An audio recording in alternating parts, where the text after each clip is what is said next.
Hello, it's Peter Wright and Kathleen Beauvais in Ontario, Canada. A very snowy Ontario, Canada today, with episode number 94 of the Yakking Show. This is a show for awakening you to new perspectives, and we talk about life, business, and more, and we try and bring you tips and ideas for the changing world we find ourselves in.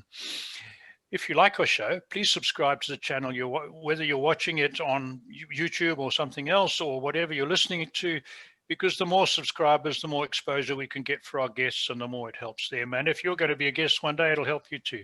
So as always, we have interesting guests. Today's guest is going to be a real highlight, but it's not my job to introduce our guests. I first must welcome Kathleen, and she will do that. Hi, Kathleen. How are you today?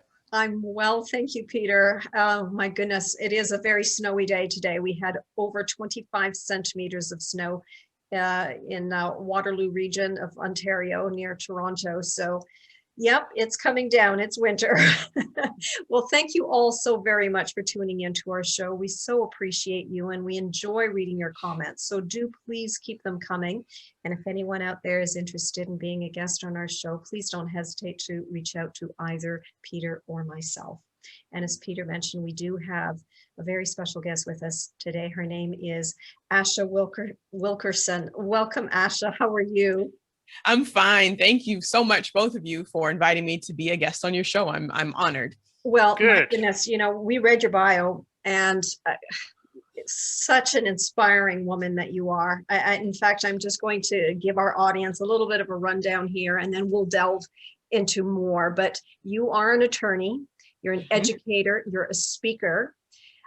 You've centered on, your career has been centered on the human rights with a focus on assisting underserved communities in countries such as Costa Rica, the Netherlands, Haiti, and even Cuba. You run your own practice called the Wilkerson Law Office. You've been like, I have to read this because it's unbelievable. You've been recognized by Super Lawyers magazine as a Northern California rising star for 6 consecutive years.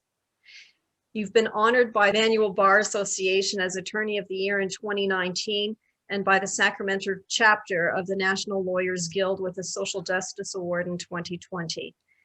Wow. And that's just skimming the surface. So please, Asha, tell our audience a little bit more about your background and what led you into becoming an attorney and the path that you've currently taken, because our audience loves to connect with the personal story. So go ahead. Absolutely.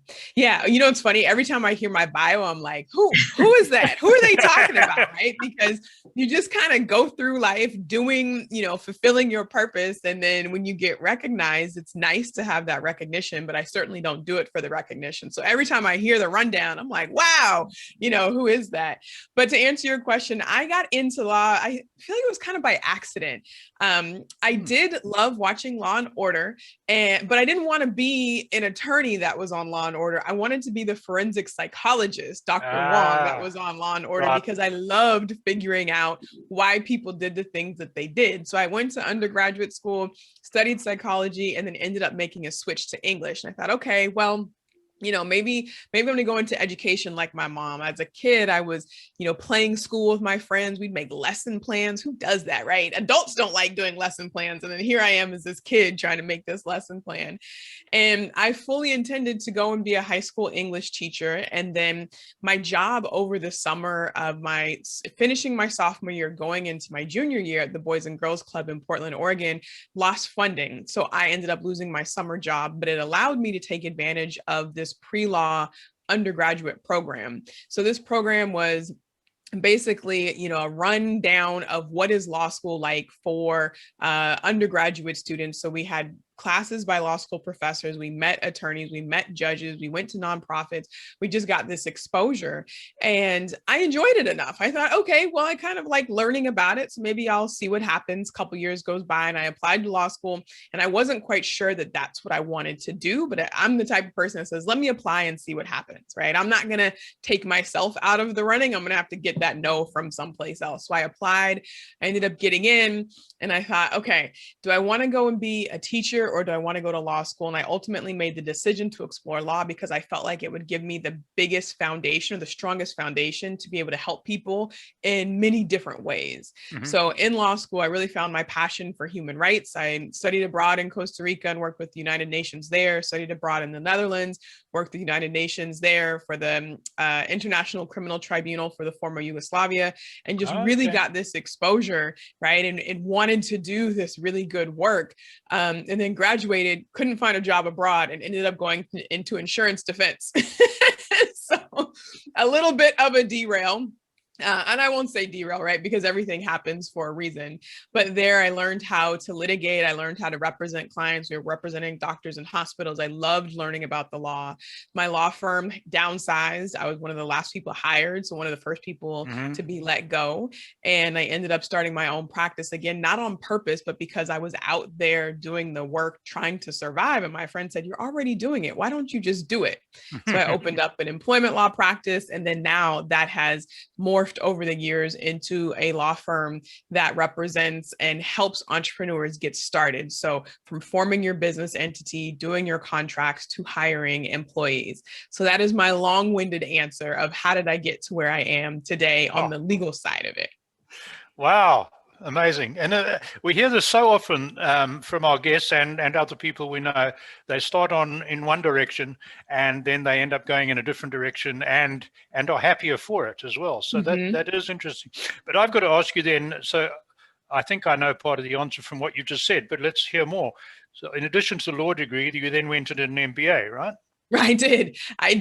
And you couldn't have, well, I always say you couldn't have told me in law school I was going to get another degree, but that's not actually true because in law school, I was researching PhD programs at the University of San Francisco for international and multicultural education. But you couldn't have told me I was going to go to business school. That part was a surprise for me. And I ended up going because one, I was running my own business, and two, I was helping business owners. And I thought that it would be a good platform for me to learn how to do business better. What I learned though is that nothing beats experience. So I was in class with some folks who had worked in business and other folks who were learning about business, but nothing could top my personal experience of having run my own business.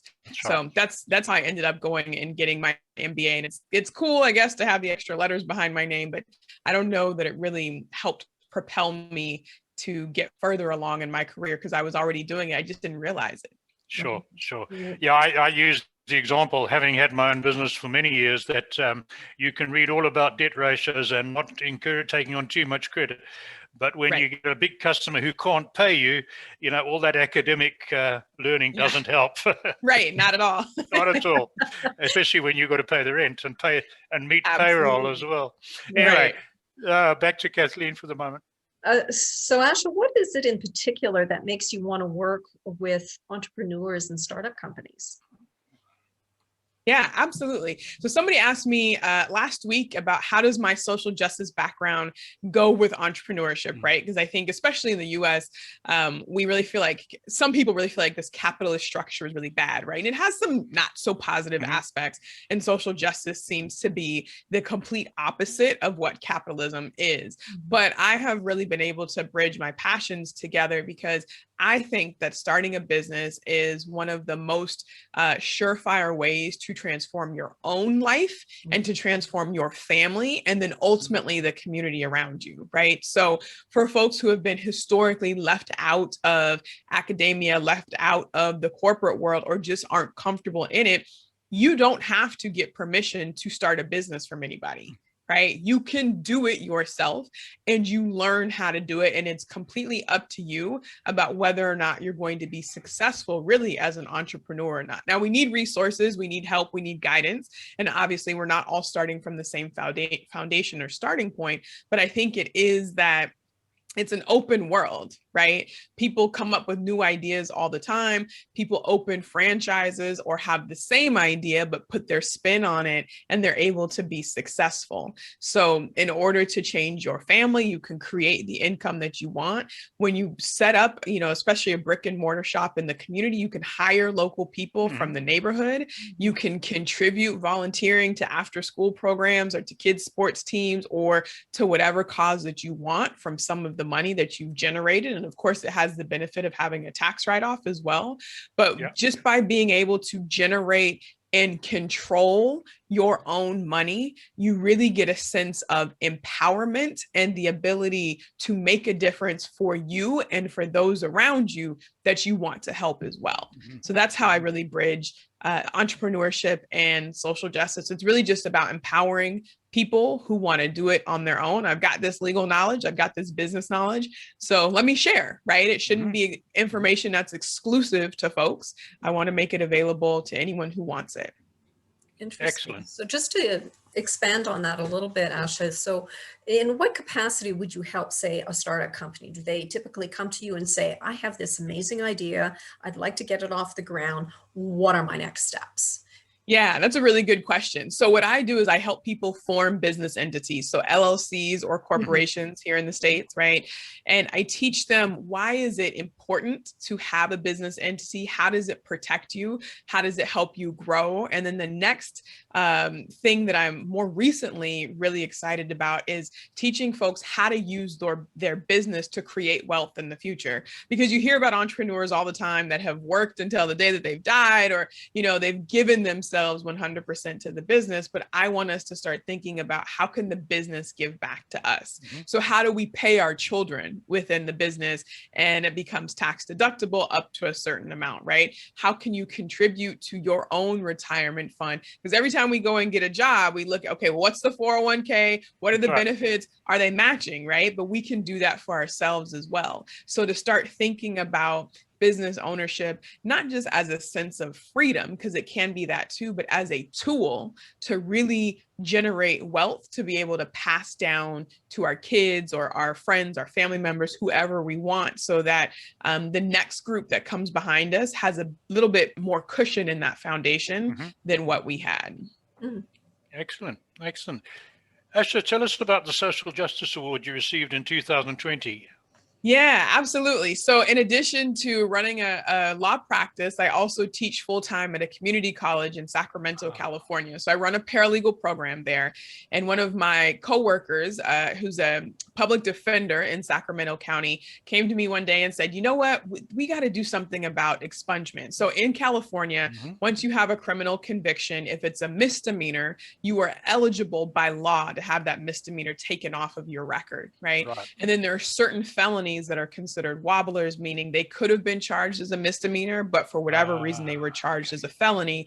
Those wobblers can be reduced to misdemeanors. So in the program, we trained our students, which gives them practical experience, how to complete the paperwork to assist folks who are eligible by law to either have a reduction in the charge or have an erasure of that charge. So our students get the training, they get to work with people, they understand how the court system works and can, you know, feel good about learning something in school. But then we're also meeting this very real need in the community of folks who have served the time, paid, you know, whatever fines or fees, and are now really struggling to get a job because this criminal conviction is on their record. So we created this program, we're like, okay, let's just do one day and see what happens. Got a really big turnout. And then in the following fall, decided to make it a monthly activity that our students would participate in, and very quickly became the highest serving organization in Sacramento that was doing these expungements. So I cannot take full credit for it at all. I mean, it was really a joint and a team effort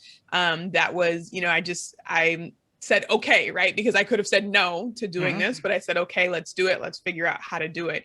And so that's where that Social Justice Award came. Okay. And of course, just picking up on that, with your work with entrepreneurs and people who want to start their own business, if they have a misdemeanor hanging on over their heads in the background, that makes it more difficult to register a corporation or to get a corporate bank account. So if you can get them, get that expungement for them, that's going to help them in that field as well, isn't it? Yeah, well, that's the thing, you know, when you're trying to apply for a job and someone hires you, they're going to run a background check and people are just going to be deterred by the criminal conviction, but there's nothing that would stop you from starting your own business. right? Depending on what it is, if you have to get a license, there may be some barriers there, and you'd certainly want to look into expungement. But if you wanted to start an auto detailing business, there's no background check when you start your business, right? Then you just have to build it. So that is another way to figure out how to empower people in the community, because it is a problem, right? Especially here in the US, the recidivism rate is really high. But once the criminal justice system gets a hold of you, it doesn't let you go. So you've served your debt to society, but it follows you around. Then we get upset when people don't get jobs. We wonder why they reoffend. But how do you survive if you can't get a job and change your life, right? So again, I think that entrepreneurship is definitely an avenue that is worth exploring for folks who are, out of the mainstream system, and maybe in another one that they're trying to get out of that one too. Sure. Very good. So I would say you are a shining example of living life on your own terms. What advice would you have for our audience listening right now? Oh, thank you. Thank you. Thank you. I would say, a couple years ago, maybe more than a couple, probably like 10 years ago, I said, what do I want my life to actually look like? Right. Because as a kid, as a young adult, we're told you go to school, you get the corporate job, you do this, you work forever, you have the kids, and then we feel like we're not able to make changes because this is either what we should be doing, or now we've made decisions that we feel like has taken our power away to make those changes, right? So I always tell people, like, dream, what do you want your life to look like? And then plug those activities and those responsibilities in that will help you get there. So if you want a life that allows you to travel the world, which is what I love to do, then don't go to a job that has 5 days of vacation a year, and then you're quelching your dream over here of traveling for the sake of this job, right? Find something that fits within, what your dream is and what your goal is, and then be unapologetic about going to get it. And also just being comfortable knowing that at times it could be uncomfortable, and being confident knowing that whatever it is that you set yourself out to go get, you will actually go and get it, right? They say whether you believe you can or you can't, you're right. I think that's absolutely true. Absolutely. So bring your whole self to wherever you are, be unapologetic about what you want, forget the conventional wisdom of society, and just go live on your own terms. Because at the end of the day, you got to go to bed at night being happy with what you did, not with what somebody else did. Yeah, no, absolutely true. And as I've learned from my own experience, that no matter how safe or cushy that job is, it can disappear overnight, right? Corporate takeovers, virus, pandemics, you name Absolutely. it. Just out of the blue, you can lose all that you thought was secure. So I've got something for you that I really want to ask you. And I'm referring to a book, the author whose name I cannot remember.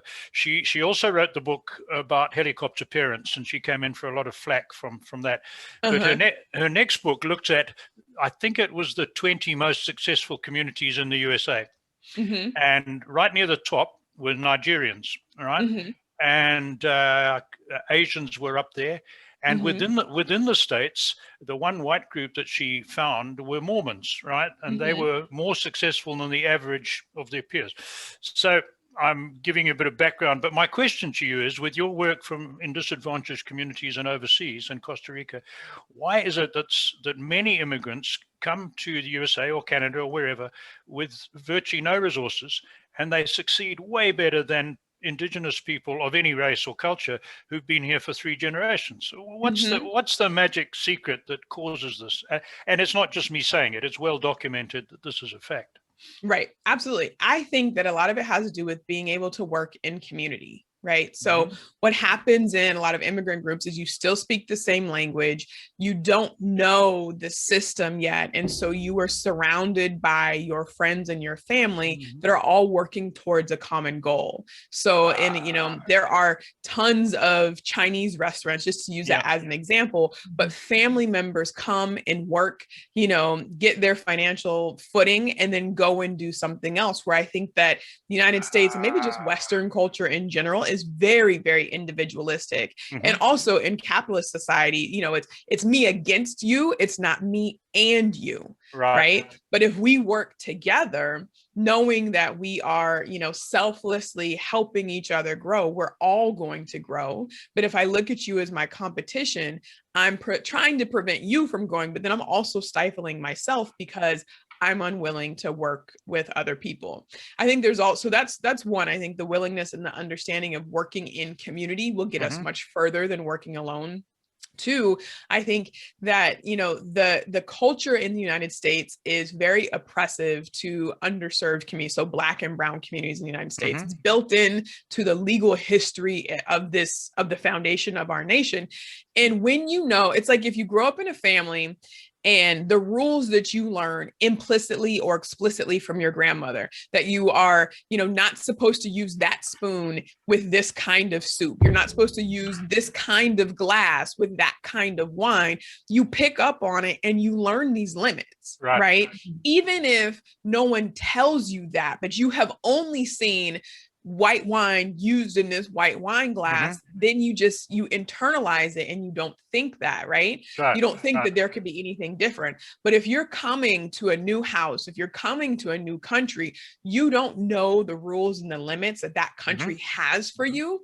And when you believe that you can do anything, you can, regardless of what else society or anybody else says are your limits, right? So I think that once you get comfortable place, you know, a place, there is an internalization of what my limits are and how much I can achieve. When you're new to a place, you don't feel that. So I love traveling because it's so great to go to a different country and not know what people have assumed about me, right? Because it's a different language, or if it's a different setup, my mentality changes and I see infinite possibilities when I land in a new country. I think that's the same as it is for folks who are coming to the US or to Canada. Right. Interesting. But there's also a mindset which maybe come out of what you just said. In my experience, a lot of immigrants have a mindset that, well, we have to work. No one else is going to look after us except for our immediate little community. And very often we'll do the things that the people who've been here for 3 generations don't want to do, right? Yeah. Right. Interesting. Yeah. Thank you. And I think every generation wants their kids not to work as hard as they did, right? Like you know, if I have kids one day, I don't want them to have to struggle as much as I did. And which is noble, right? That's not a bad thing. But through struggle, you learn determination.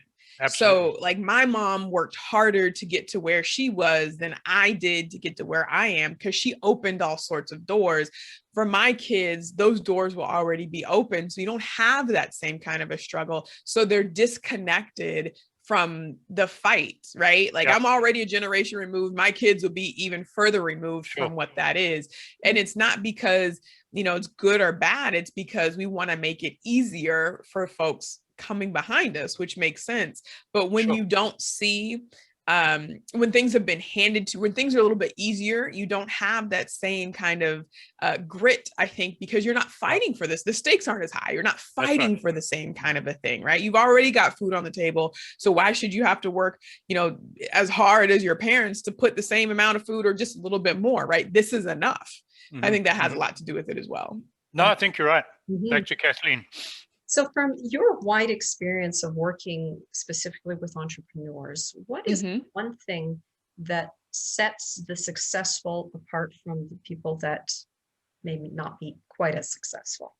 Yeah, I would say an unwillingness to give up, right? An unwillingness to give up and a consistency. So in the US or Western culture, I feel like there's this idea of this overnight sensation, right? You find some new YouTube star pops up, but we don't talk about the 10 years or 12 years that YouTube star put in work before they were, you know, discovered overnight, right?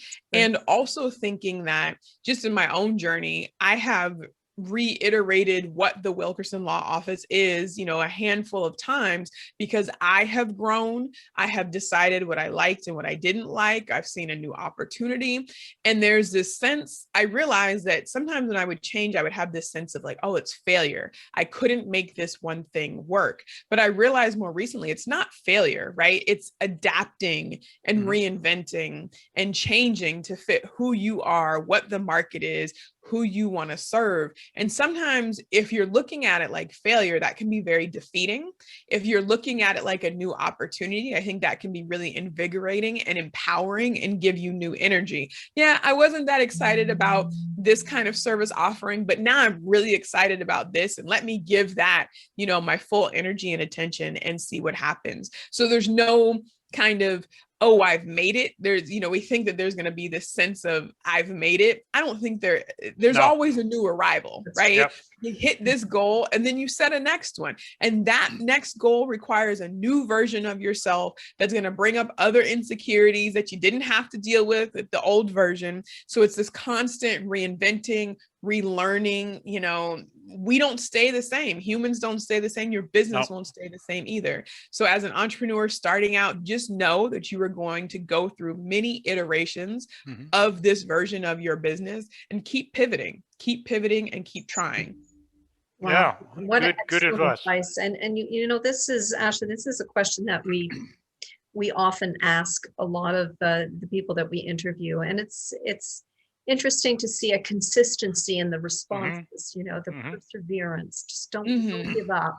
Even at times when you feel like you've been defeated and you want to give up, that's when you continue to push forward. Right. Isn't it true? Exactly. Yeah, no, that's good advice. Thank you. You talk about you love traveling. So you've said you've been to the Netherlands, Costa Rica. Where else? Where's your favorite destination outside of the US?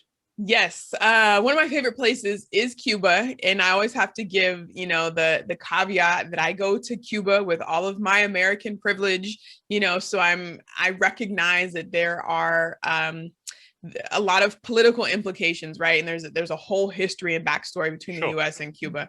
But I love going to Cuba. I love the richness of the music, the culture. People are really friendly. It's still very communal. I feel like it's probably, like the US in the 1960s, not just because of the cars and things like that, right? But because of how everybody knows their neighbor. The neighbor's been there for generations upon generations. You just know people, everything about people. So I love going to relax in Cuba. I had the opportunity to study abroad in Cuba in undergrad. So I spent 3 months there. So a tourist, but also tourist student. So I feel like my perspective is a little bit different. Where else? I counted the other day, I've been to 23 countries so far, and now I'm trying to figure out where I'm going to keep going or where I'm going to go next, because I want a new passport stamp. Okay.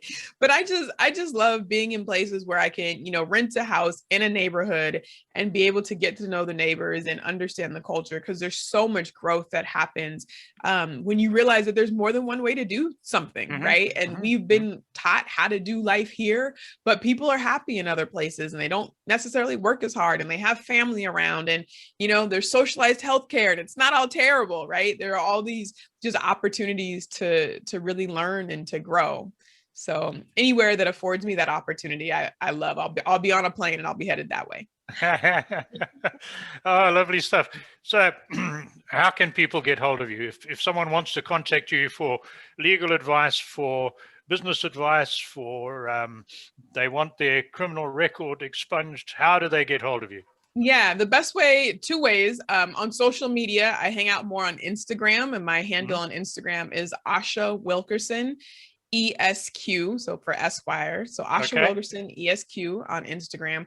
And then my website is probably the next best way, which is thewilkersonlawoffice.com.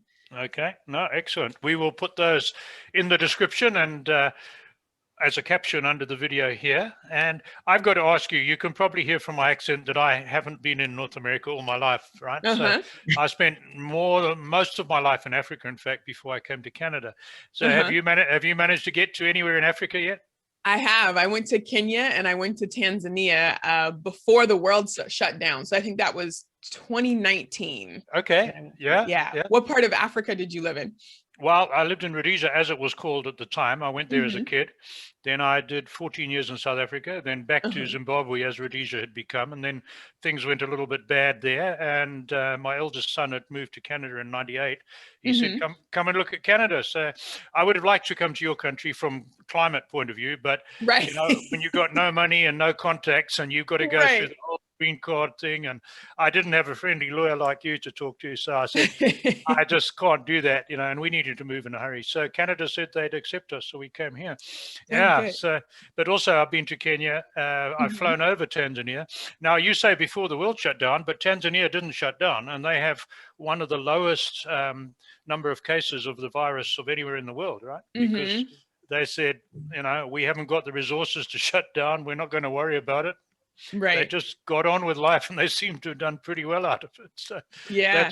that's interesting stuff. Yeah. It is interesting. It is. One thing I realized too is a lot of people are traveling, and I went to Hawaii. I did go to Hawaii. I went to Hmm. Hawaii by myself to a hotel and feel like I was, pretty safe. But I've heard stories where people are saying, yeah, I felt kind of sick, but I decided to go anyway. Or I knew I was sick, but I got on the airplane because I wanted to come home. So I think Hmm. that there's this sense, which I understand, right? But I think that there's a sense of social responsibility in other places that really value family and community, Hmm. where people are looking out for each other. Yep. Whereas, here, North America is very much like, maybe not Canada, but at least the United States is very much that individualistic perspective. I am not going to get sick. I'm not going to be inconvenienced by putting on a mask, where it's just different. The responsibility to our community is different depending on which country and community you're in. Right. Right. Interesting. Oh well. So you have been to Africa. That's good. I Did have. you? Yeah. Kenya is nice. Did you get into the game reserve just outside Nairobi? I did do a game drive in the Masai Mara, Yes. and then I actually went with a coworker who's Kenyan, and he showed me around and showed me where There he you go. grew up and introduced me to family and friends and stuff. So that was really nice. And then it's actually I was in Zanzibar, so off the Yep. coast of Yep. Tanzania. Yeah. So Excellent. that was beautiful as well. Yeah. Very good. Back to Kathleen. Well, I think we're out of time, Peter. We are, I'm afraid. Yeah. But what a delight it has been to have you on the show. Thank you so much for joining us today. We Of course. Thank you so much for having me. It's been delightful. Oh, wonderful. Yeah. And hopefully we'll have you back sometime again. So, Of Oh, course. most definitely. and thank you all so very much for tuning into our show. We so appreciate you and love reading your comments. So please, again, keep them coming. And if anyone out there is interested in being a guest on our show, please don't hesitate to reach out to either Peter or myself. So until next time, take care, everyone. Bye-bye.